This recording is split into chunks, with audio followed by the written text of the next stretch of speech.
नूतन हिंदी सिनेजगतातली प्रसिद्ध बुद्धिमान अभिनेत्री. त्यांचा आज 21 फेब्रुवारी हा स्मृतिदिन.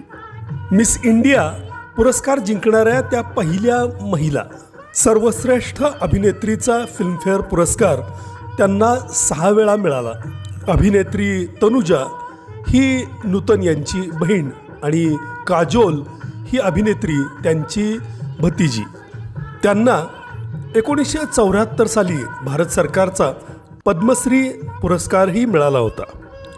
1956 सालचा सीमा, 60 सालचा सुजाता, 64 सालचा बंदिनी, 68 सालचा मिलन, 1979 सालचा मैं तुलसी तेरे आंगन की आणि 1986 सालचा मेरी जंग या चित्रपटासाठी त्यांना सर्वश्रेष्ठ अभिनेत्रीचा फिल्मफेअर पुरस्कार मिळाला.